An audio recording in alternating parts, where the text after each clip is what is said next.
చెప్పిన మాట ఎక్కడ విన్నారు? ఇంట్లోకి రెండంటేనే రాని వాళ్ళకి ఎవడు చెప్తాడు? బయటికి వచ్చిన వాడు చెప్పారు వెళ్ళిపోమ్మనే చెప్తాడు కదండి. కాబట్టి పట్టు విడుపు అని రెండు మాటలు మనకి శాస్త్రంలో ఉన్నాయి. ఏది ఎక్కడి వరకు పట్టుకోవాలో అక్కడ వరకే పట్టుకుని ఎప్పుడు విడిచిపెట్టాలో అప్పుడు విడిచిపెట్టేయాలి. అందుకే పట్టు విడుపు ఉండాలండి అని అంటారు. పట్టు విడుపు అన్నటువంటి శాస్త్రం మీకు అలవాటు అవ్వకపోతే శంభుదేవుని అనుగ్రహం జీవితంలో రాదు. కొన్ని పట్టుకోవాలి, కొన్ని వదిలేస్తుండాలి.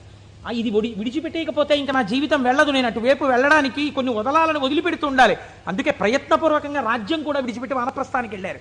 ఈ పట్టు విడుపు అంటే అక్కడ నేర్చుకోవడానికి ఇక్కడ కూడా నేర్చుకో. ఇక్కడే రాంది అక్కడే వస్తుంది నీకు, నేను ఏమి విడిచిపెడతావు? పట్టుకోవడం వచ్చు, విడిచిపెట్టడం వచ్చు. పైగా అదో క్వాలిఫికేషన్లో చెప్పడం ఏంటి? నేనండి ఇంకా పట్టానంటే వదిలిపెట్టినంటాడు ఒకడు. అంటే మూర్ఖుడివి, పాతాళంలోకి పోతున్నావు, అది గొప్ప. నాకు కోపం వస్తుంది కానండి, గవ్వుకున్నారన్నా పెద్దలు చెప్తే వెంటనే పక్కన పెట్టేస్తానన్నారు అనుకోండి, మీరు ఆయనకు పోల్దండి అయ్యారు. అంతేగాని నాకే గాని కోపం వచ్చిందా హరిబ్రహ్మాదులు వచ్చి చెప్పినా వినండి అంటాడు. వాళ్ళ కర్మ కాలిపోయిందా నీకు వచ్చి చెప్పడానికి? నీలోంచి వెళ్ళిపోతే చాలా చచ్చూరుకుంటారు. ఎందుకు వచ్చింది? ఏమిటా వ్యగ్రత? ఎందుకు వచ్చిన మాట? కనుక నేను ఈ మాటని ఎందుకు ఇంతలా నొక్కి చెప్తున్నానో మీరు సహృదయంతో అర్థం చేసుకోండి. ఒకవేళ నా వాక్కు యందు వ్యగ్రత ఉండి ఉండవచ్చు. శంభుని అనుగ్రహము వచ్చినా గుర్తెరగగలిగి ఉండాలి. ఆ గుర్తెరగనప్పుడు వచ్చిన అవకాశము వినియోగించుకోకపోతే మరొకసారి ఈశ్వరుడు ఇవ్వడానికి ఇష్టపడడు. కనుక మనకి అటువంటి మనస్సు కూడా కావాలి. ఈశ్వరా, నీ అనుగ్రహము మాయందు ప్రసరించినప్పుడు దాన్ని నిలబెట్టుకోగలిగిన స్థితిని కూడా నీవే అనుగ్రహించు అని మనం ఆ శంభుదేవుని పాదములు పట్టి ప్రార్థన చేసి, మీరు శంభు అన్న నామం గురించి మనం తెలుసుకుని ఉన్నాం. శంభు అన్న నామం గురించి చెప్తూ మనస్సు శంభావయతి, మంచి భావములను కల్పించుకొనుట కొరకు, మంచి భావములు మనస్సులో కలుగుట కొరకు శంభునామాన్ని ప్రయత్నపూర్వకంగా పట్టుకొని భగవంతుని యొక్క అనుగ్రహము చేత మనం మనుష్య జన్మని సార్థకం చేసుకోవలసినటువంటి అవసరం గురించి నిన్నటి రోజున ప్రస్తావన చేసి ఉన్నాం. పినాకి అని పిలుస్తారు తర్వాతి నామంలో స్వామిని.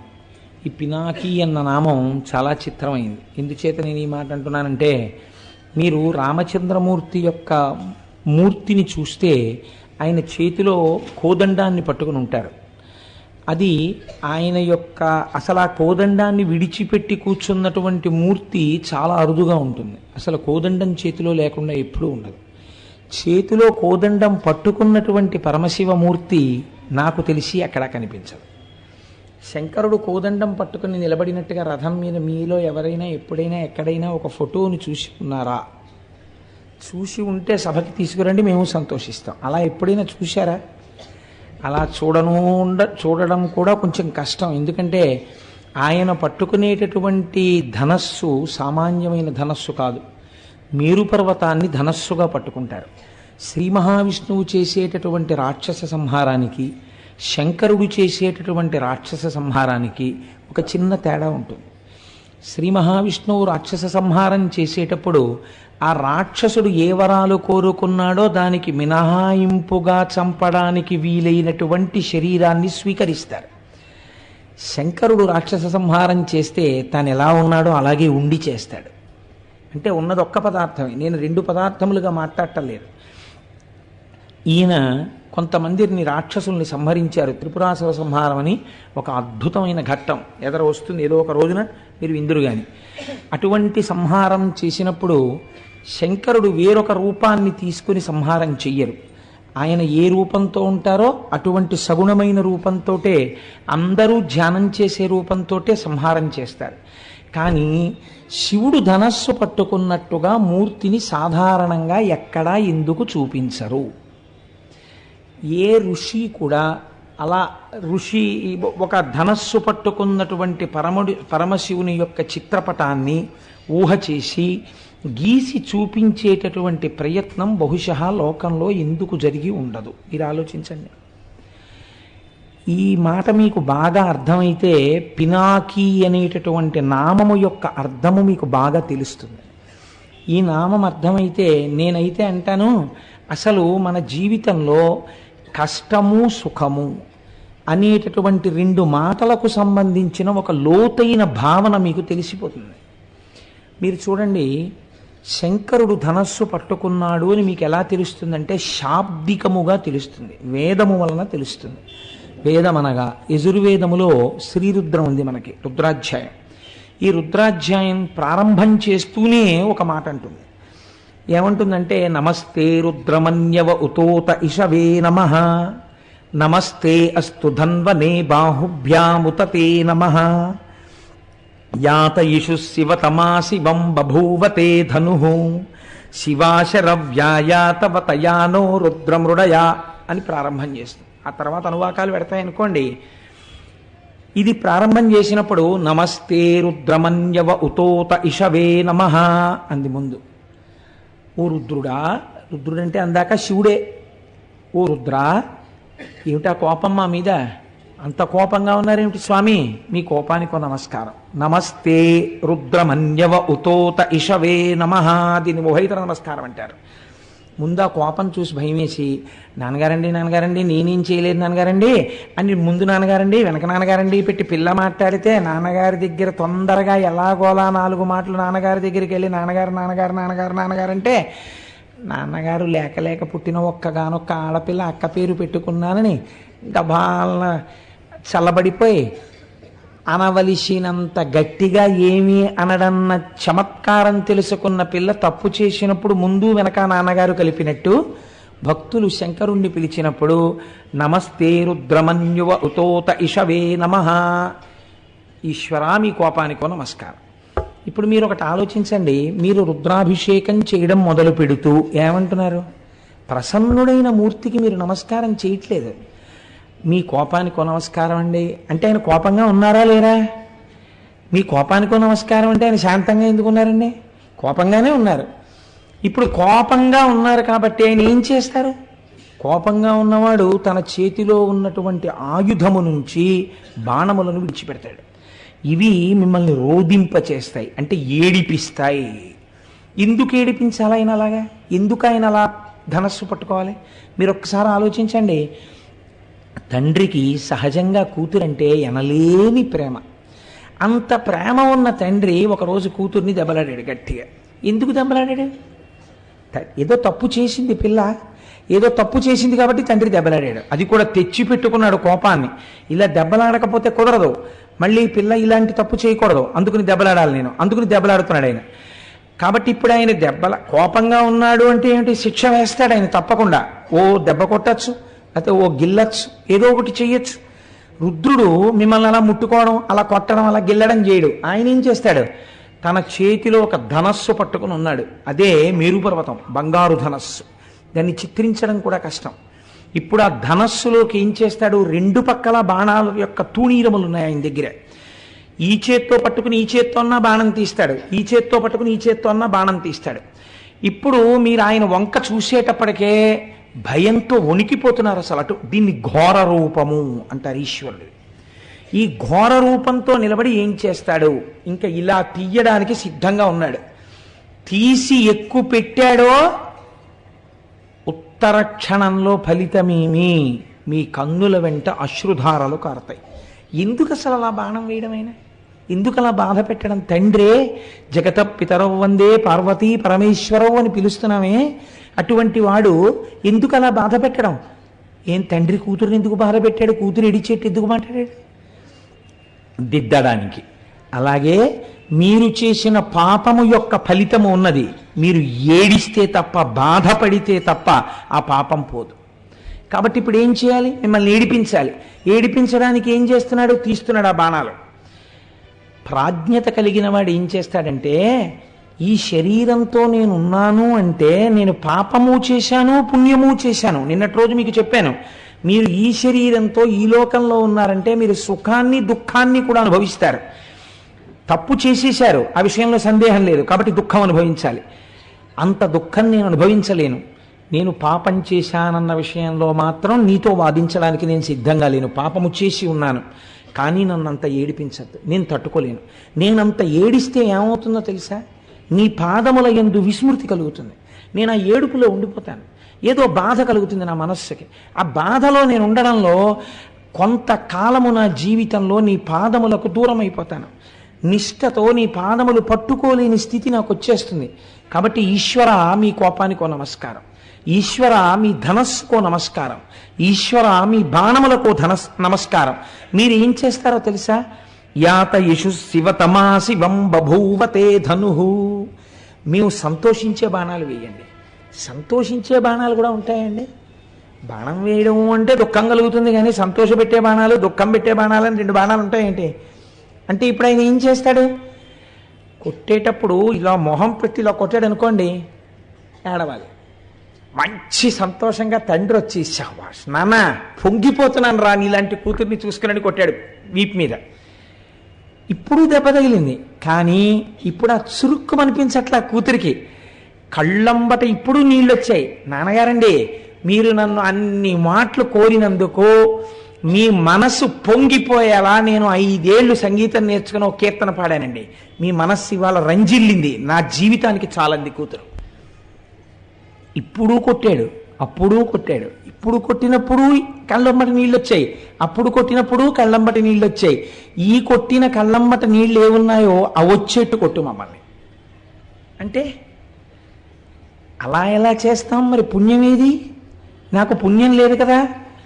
ఆ పుణ్యం లేకుండా అలా నీకు సుఖం ఎలా ఇస్తాను అంటావేమో. నిన్నటి రోజున మహేశ్వర శబ్దానికి మేమేం చెప్పాం? నువ్వు సర్వస్వతంత్రుడం అని చెప్పాం. మేం చేసిన పుణ్యం ఏదీ లేకపోతే ఈ లోకంలో ఎందుకున్నాం? సుఖము దుఃఖము అనుభవించడానికి ఈ లోకంలోకి వచ్చాం. కాబట్టి ఏదో ఇంత పుణ్యం ఉందిగా మాకు. నువ్వు తలుచుకుంటే ఈ ఇంత పుణ్యాన్ని, అబ్బో ఎంత పుణ్యమో ఎంత పుణ్యమో ఎంత పుణ్యమో ఎంత పుణ్యం చేశాడో అని మమ్మల్ని పైకెత్తి మా జబ్బ చరిచేటంతటి వాణ్ణి చేసి నన్ను నీ భక్తుణ్ణి చేసుకుంటే ఎవరైనా అడ్డొచ్చారా? అలా చేసుకో, నన్ను నీ త్రోవలో పెట్టుకో. దీన్ని మార్చాడండి దూర్జటి. శ్రీశైలేషు భజింతునో యభవు కాంచీనాథు సేవింతునో కాశీవల్లభు కొల్వబోధను మహాకాళేషు పూజింతునో నా శీలంబణువైన మెరువణుచున్ రక్షింపవే నీ కృపా శ్రీ శృంగార విలాసహాసములచే శ్రీకాళహస్తీశ్వర అన్నాడు. ఇందులో ఉన్న యాత ఇష శివతమా శివం బభూవతే ధను శివాశరవ్యాయాతవతయానో రుద్రమృడయా. ఈ మంత్రాన్నే తీసుకున్నాడు ఆయన. కాబట్టి ఈశ్వర, మమ్మల్ని అలా కృప చెయ్యండి. ఇప్పుడు ఈ ధనస్సుకి ఆ ధనస్సుకి మార్పు ఉందా లేదా? అది ఘోర రూపం, ఇది అఘోర రూపం. అంటే ఇప్పుడు ఆయన ప్రసన్నుడు, ఎంతో సంతోషంగా ఉన్నాడు. మొదటిది ఘోర రూపం. ఘోర రూపం వదిలేయి, శాంత రూపాన్ని స్వీకరించు. మా పట్ల ప్రసన్నుడివి కావు తండ్రి అని అడుగుతాం. అసలు పినాకము అన్న శబ్దాన్ని మీ జీవితానికి అన్వయం చేసుకోవడానికి రుద్రం ప్రారంభం ఇలాగే మాట్లాడింది. ఇది అసలు ధనస్సు. ఈ ధనస్సుని మీరు అన్వయం చేసుకోవాలి జీవితంలోకి. నేను ఏది చేస్తే ఘోర రూపంతో ఈశ్వరుణ్ణి చూడవలసి వస్తుంది. అలా చూడడం ఎందుకు? నాన్నగారండి నిజమే తప్పైపోయింది నాన్నగారండి, అంత కోపంగా చూడకండి నాన్నగారండి, ఆ ధనస్సు పక్కన పెట్టేయండి, మళ్ళీ మీరు నన్ను పూర్వం చూసినట్టుగా ప్రసన్నంగా నన్ను చూడండి నాన్నగారండి అని చెప్పుకోవలసిన రోజు నీ జీవితంలో ఎందుకు రావాలి? అసలు ఎప్పుడూ నీ తండ్రి నిన్ను ఎలా చూశాడో అలా చూసేటట్టు నువ్వు ఎందుకు ఉండలేవు? ఇది నీకు అర్థమైతే నీ తండ్రిని ఎప్పుడూ శాంత రూపంతో చూడాలని నువ్వు అనుకుంటే ప్రతిరోజు రుద్రపారాయణం నువ్వు చేస్తే ఆయన చేతిలో అలా చూడవలసిన అవసరం నీకు కలగకూడదు. నువ్వు శాంతముగా ఉన్నటువంటి శివదర్శనాన్ని కోరుకున్నవాడవై ఉండాలి. ఇప్పుడు చూడండి ఆయన ఏం చేస్తున్నాడు ఈ 2 ధనస్సులు పట్టుకుని. మీరు చాలా జాగ్రత్తగా ఆలోచించండి. శివతత్వం చాలా గంభీరంగా ఉంటుంది. ఒక దుఃఖాన్ని ఇచ్చాడు. పరమభక్తుడు అనుకోండి, ఆయన దుఃఖం రాలేదనుకోండి, అప్పుడు శివుడు కటాక్షించినట్లు అని మీరు అనుకుంటున్నారా? అలా ఏం ఉండదు. కటాక్షం అంటే ఎలా ఉంటుందో తెలుసా అండి? చేయవలసినటువంటి హాని చేస్తాడు, కానీ దాని వలన మీరు కంటికి మంటికి ఏకధారగా ఏడవలసిన అవసరం లేకుండా చేస్తాడు. ఇది గమ్మత్తుగా ఉంటుంది. ఎలా ఉంటుందంటే, ఒక పిల్లవాడు ఆడుకుంటూ పడిపోయాడు. వాడి కాలుకు 6 ఫ్రాక్చర్లు అయ్యాయి. చూసిన డాక్టర్ గారు అన్నారు, అసలు వీడి తల పగిలిపోవాలి ఇలా పడిపోతాయి అన్నారు. తల పగలకుండా కాలు విరగ్గొట్టు వదిలిపెట్టాడు. ఇప్పుడు అందులో ఏముంది? తండ్రి ఏడ్చాడా లేదా? అయ్యో వీడి కాలు విరిగిపోయింది కొడుక్కను 3 నెలలు ఏడిచాడు వాడు కట్టేసుకు పడుకుంటే. కానీ తలే పగిలిపోయి ఉంటే జీవితాంతం ఏడవాలి. అలా ఏడవవలసిన అవసరం లేకుండా 3 నెలలు ఏడ్చేట్టుగా తీశాడు. ఎందుకు తీశాడు? రోజు ఇలా చెప్పుకున్నాడు కాబట్టి. శివా శరవ్యాయాతవతయానో రుద్రమృడయా అని చెప్పాడు. ఈశ్వర, నేను తప్పకుండా తప్పు చేసి ఉంటాను, అందుకే ఈ ఉపాధిలో ఉన్నాను, కానీ ఘోరమైన శిక్ష నాకు వెయ్యకు, శిక్ష అనుభవిస్తాను. కానీ ఆ శిక్ష ఎలా ఉండాలంటే నీ పాదార విందముల యందు స్మృతిని పోగొట్టేటటువంటిది కాకూడదు. అటువంటి శిక్ష నాకు వెయ్యి అని అడిగాడు. ఇప్పుడు వాడు తట్టుకోగలిగినంత శిక్షని వేస్తాడు. అలా వేస్తే అంత శిక్ష ఎందుకే లేదు అని మీరు నేను అడగగలమా? ఆయన స్వతంత్రుడు, మహేశ్వరుడు. కాబట్టి ఇప్పుడు ఏమైంది? దీని వలన మీ పాపం పోయిందా లేదా? ఇప్పుడు మీరు కేవలము ఘోర రూపంతో ఈశ్వరుడు శిక్ష వేసిన తామసికుడు అని మీరు చెప్పకూడదు. ఎందుకు చెప్పకూడదు అంటే ఈశ్వరుడు అలా మీకు శిక్ష వేసేయడం వల్ల మీ పాపం పోయింది. చెయ్యరానంత ఘోరమైన నేరాలు చేశాడండి. అన్ని నేరాలు చేసినా రాష్ట్రపతి క్షమాభిక్ష పెట్టారు. ఇప్పుడు ఆయన మామూలుగా అందరితో పాటు జీవనం చేసుకుంటూ బయట తిరుగుతున్నాడా? తిరగట్లేదా? తిరుగుతున్నాడు. కోర్టు ఆయనకి మరణశిక్ష వేసింది, రాష్ట్రపతి క్షమాభిక్ష పెట్టాడు. ఆయన శిక్ష అనుభవించేసినట్టేనా కాదా చేసిన నేరానికి? ఇంకా మళ్ళీ ఎప్పుడైనా పట్టుకెళ్ళిపోతారేమో అన్న భయం ఉంటుందా? ఉండదు. రాష్ట్రపతి ఉదారుడై పెట్టిన క్షమాభిక్ష చేత విడుదలైనటువంటి ఖైదీ ఎంత పాపం చేసినా కొట్టుకుపోయినట్టు, ఎంత పాపం చేసిన వాడైనా ఈశ్వరుడి పాదములు పట్టుకున్నవాడైతే ఆయన పాదముల యందు విస్మృతి కలగవలసిన అవసరము లేని రీతిలో తప్పించి వాడు భరించగలిగినంత దుఃఖాన్ని మాత్రమే ఇచ్చి తప్పిస్తాడు. కాబట్టి మీకిప్పుడు శిక్ష వెయ్యడంలో కూడా ఆయన ఒక తండ్రి బిడ్డన్ని చూసుకున్నట్టు చూసి కొడతాడు. తండ్రి కొడతాడు కొడుకుని, కానీ చిన్న పిల్లవాడిని తండ్రి కొట్టడంలో ఎంత జాగ్రత్త తీసుకుని కొడతాడో తెలుసా అండి? వాడు నిలబడితే ఎక్కడ పడితే అక్కడ కొట్టడం. చెయ్యుంది కదా అని ఆ పిల్లాన్ని నెత్తి మీద అక్కడ ఏం కొట్టాడు తండ్రి, ఏది ఏది అని లెంప మీద కొడతాడు, చెంప మీద. ఎందుకని? ఇక్కడ కొడితే పిల్లవాడికి ఏం ప్రమాదం రాదని. గూబ మీద కొట్టేశాడు అనుకోండి పిల్లవాడిని, ఈయనే పరిగెత్తాలి 15 రోజులు ఇంటెన్సివ్ కేర్ యూనిట్కి. అందుకని ఏ తండ్రి తన బిడ్డడి గూబ మీద కొట్టుకోడు. ఏ తండ్రి అయినా తన బిడ్డని రక్షించి శిక్షయందు రక్ష వేసేటప్పుడు చెంప మీద మాత్రమే కొడతాడు. అది కూడా దాటిపోయాడు అనుకోండి, తండ్రి కోపం అవధులు మీరిపోయేటట్టుగా కొడుకు చేస్తే అప్పుడేమో వాడి యొక్క టెంపరితనం చేత తండ్రి చెయ్యి గూప మీద తగులుతుందేమో, కానీ ప్రయత్నపూర్వకంగా గూప మీద కొడతానన్న తండ్రి ఉండడు. మీరు అలా ఉండాలని అనుకుంటే ఆయన తండ్రిగా ఉండడానికి ఎప్పుడూ సిద్ధంగా ఉన్నాడు. కాబట్టి ఈశ్వర, మేము పాపం చేశాం, మీరు ఈ ధనస్సుతో మాకు కనపడద్దు, మీరు ప్రసన్నమూర్తి అయి కనపడండి. ఇప్పుడు మీరు చూడండి, శిక్ష వెయ్యడంలో కూడా ఔదార్యం ఉన్నదా లేదా? ఉన్నదనే కదా మీరు ఒప్పుకోవాలి. అసలు సనాతన ధర్మం మనకున్న చాలా గొప్పతనం ఏమిటో తెలుసా అండి? మీరు చేసే పాపానికి ఫలితం ఇచ్చేవాడు ఒకడు మిమ్మల్ని భయపెట్టడానికి, మీ భయం తీయడానికి ఒకడు, ఇద్దరు ఉండరు. భయకృత్ భయనాశన. భయాన్ని సృష్టించేవాడు పరమాత్మే, భయాన్ని తీసేసేవాడు పరమాత్మే. ఇది సనాతన ధర్మమునందున్నటువంటి జీవధార. మీరు చాలా జాగ్రత్తగా చూడండి. మీకు కష్టం వచ్చిందనుకోండి, ఎవరిచ్చారండి మీకు ఈ కష్టం అని అడిగారు అనుకోండి, ఎవరిచ్చారు? భగవంతుడే ఇచ్చాడు. మీకు ఈ కష్టం తప్పిందనుకోండి, ఎవరిచ్చారు? ఈశ్వరుడే ఇచ్చాడు. ఆ కష్టాన్ని కాలంలో మీరు మర్చిపోయేటట్టుగా చేసిన కాలస్వరూపుడెవడు? ఈశ్వరుడే. గురుస్వరూపి అయి మళ్ళీ వచ్చి మీ మనస్సుకి వచ్చిన గాయాన్ని మాన్పించి మిమ్మల్ని యథామార్గమునందు మళ్ళీ తిప్పినవాడెవరు? ఈశ్వరుడే. కాబట్టి ఈశ్వరుడు యొక్క కారుణ్యమునకు అంతులేదు. కాబట్టి ఇప్పుడు శాస్త్రం అంది, ఆయన పట్టుకున్న ధనస్సు శిక్ష వేస్తోందా రక్ష చేస్తోందా? శిక్ష అన్న మాటే లేదు, రక్షణే ఉన్నది. నీ పాప ఫలితాన్ని అంత తేలికగా తీస్తున్నాడు ఆయన. లేకపోతే ఈ పాపం అంతా ఉండిపోతే నువ్వు ఎంత ప్రమాదకరమైన స్థితికి వెళ్ళాలి. అలా ఉండకుండా తీసేస్తున్నాడు. మీరు చూడండి, నేను ఇలా చెప్పానని మీరు అనుకోకండి. రేపు మీరు సుబ్రహ్మణ్యేశ్వర స్వామి ఉత్సవంలో చదువుతారు, వింటారు సుబ్రహ్మణ్యేశ్వర స్వామి చరిత్రని. ఈసారి విస్తృతంగా ఒక 3-4 రోజులు చెప్పాలి అని నేను అనుకుంటున్నాను. ఆ తర్వాత ఈశ్వరీచ్ఛ. సుబ్రహ్మణ్యేశ్వర స్వామి వారి కావడి ఎత్తడానికి మామూలు కావడి పనికిరాదు. సుబ్రహ్మణ్యుడికి ఎత్తేటటువంటి కావిడి ప్రత్యేకమైన కావిడి ఉంటుంది. ఇప్పుడు మీకు చూపించిన కావిడి తెప్పించడానికి మేము విశ్వ ప్రయత్నం చేస్తూ ఎలా తెప్పించాలో తెలియకుండా ఉండిపోయిన స్థితిలో నాకు తెలుసు, గోపాలకృష్ణ గారికి తెలుసు, దొరగారికి తెలుసు, మాకు ముగ్గురికే తెలుసు. సుబ్రహ్మణ్యేశ్వరుడే ఒక రూపంలో వచ్చి ఆ సమస్యని పరిష్కరించాడు. పరిష్కరించి ఇవాళ మీకు అందరికీ ఆ కావిడి ఎందుకు చూపించామో తెలుసా అండి?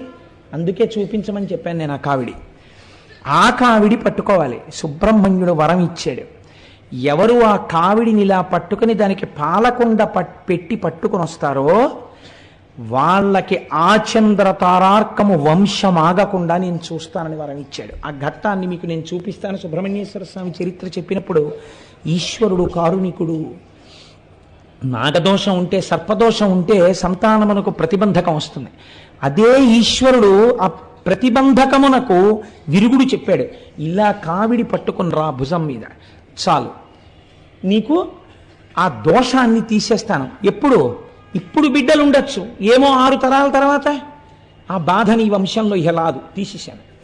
ఆచంద్ర తారార్కం నీ వంశం నిలబడిపోతుంది. నీ కోర్కెలు తీరడానికి ఒక్కటే ఒక్క మార్గము, ఈ కావిడి పట్టుకుని రావాలి. ఆ కావిడి పట్టుకుని రావడానికి ఈ కావిడి మేము మీకు ఇస్తే మీరు పురుషార్థం ఏం చేసినట్టు అవుతుంది?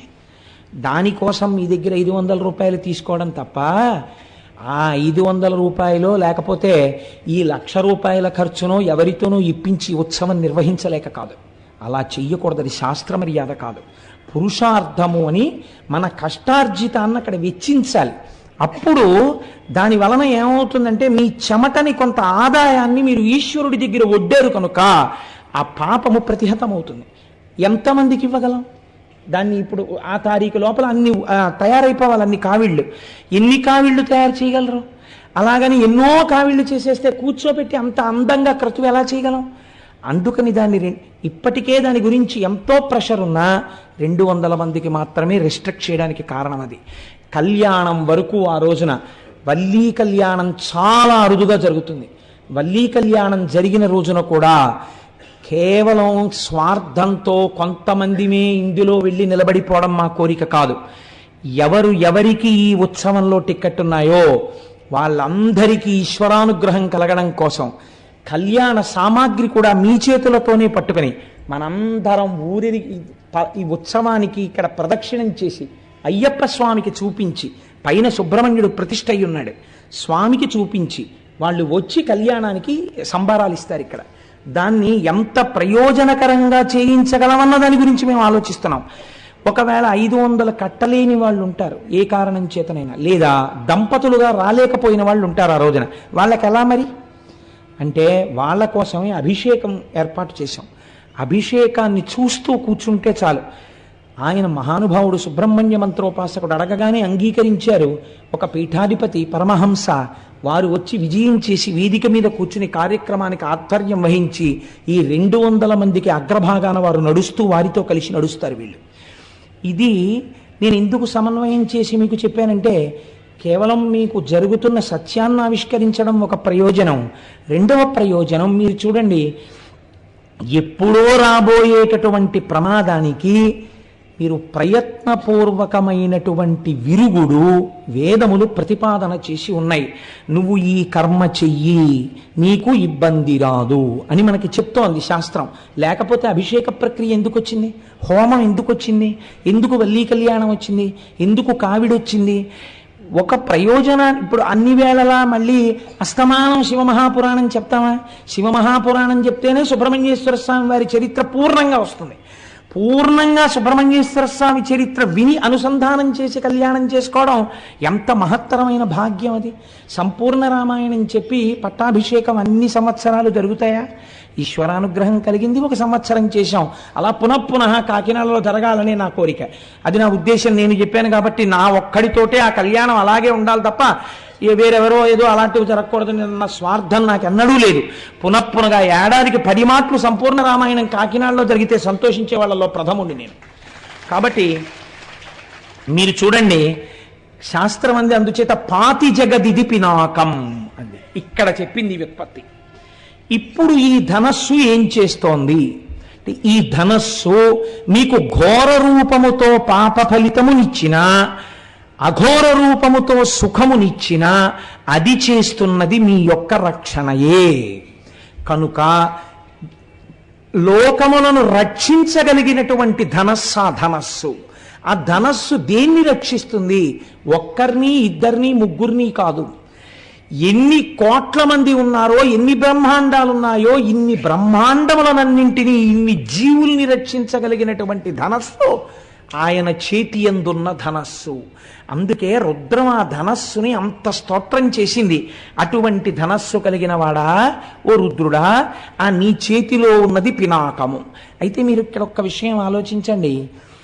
ఆ పిలిచేటప్పుడు మహేశ్వర శబ్దాన్ని కానీ శివ శబ్దాన్ని కానీ తిన్నగా ప్రయోగించకుండా నమస్తే రుద్ర అంటూ రుద్ర శబ్దంతో ఎందుకు ప్రారంభం చెయ్యాలి ధనస్సుని? ధనస్సుకి రుద్ర శబ్దానికి ఏమైనా దగ్గర సంబంధం ఉందా? లేకపోతే రుద్ర సంబంధంతో ధనస్సుని ఎందుకు అన్వయం చేసింది వేదం? వేదం అంటే ఎదుర్వేదం అండి, ఎదుర్వేదమే రుద్రాధ్యాయం. అంటే రోదయతి సర్వమంతకాలే ఇది రుద్ర. రుద్రుడనగా ఎవరు? ఆఖరణ ఈ సమస్త లోకములను లయం చేసేస్తున్నప్పుడు అందరినీ ఏడిపించేవాడెవడో వాడు రుద్రుడు. ఇప్పుడు ఈ మాట మీరు కొంచెం చాలా జాగ్రత్తగా ఒడిసి పట్టుకోవాలి. ఇప్పుడు ఏమైంది? నేను చెప్పిన దానికి ఇది పూర్తి విరుద్ధమై కూర్చుంది. ఇప్పుడు ఆయన ఏం చేస్తాడు? అంత్యకాలమునందు అనగా లోకములనన్నింటినీ చిట్ట చివర ప్రళయ జలముల యందు ముంచేసేటప్పుడు అందరినీ పెద్ద పెట్టును ఏడిచేటట్టు చేస్తాడు. ఏమండి, మీరు ఇందాకడి నుంచి ఆ ధనస్సు యందు రక్షణ ఉంది అన్నారే, పిలిచేటప్పుడు రుద్రశబ్దంతో పిలిచారు ఈ ధనస్సుని, రుద్రుడి చేతిలో ఉన్న ధనస్సుని పిలిచారు. రుద్రశబ్దానికి ఉన్నటువంటి వ్యాఖ్యానం ప్రళయమునందు లోకములను ఏడిపించేవాడు అని ఉంది. ఏడిపించడానికి ధనస్సు పట్టుకుంటే అది రక్షణ ఎలా అవుతుంది? ఇప్పుడు ఆ ధనస్సుకి పాతి జగదిది అన్న అన్వయం ఎలా కుదురుతుంది? నేను మీకు అర్థమయ్యేట్టు చెప్పగలుగుతున్నాను అనుకుంటున్నాను. కొంచెం జటిలమైన విషయం కాబట్టి మీరు చూడండి, ఆయన ఏడిపించినట్టే కనపడుతుంది. కానీ మీకు నేను ఒక్క ఉదాహరణ చెప్తే మీరు పట్టేసుకుంటారు. ఒక పిల్లవాడు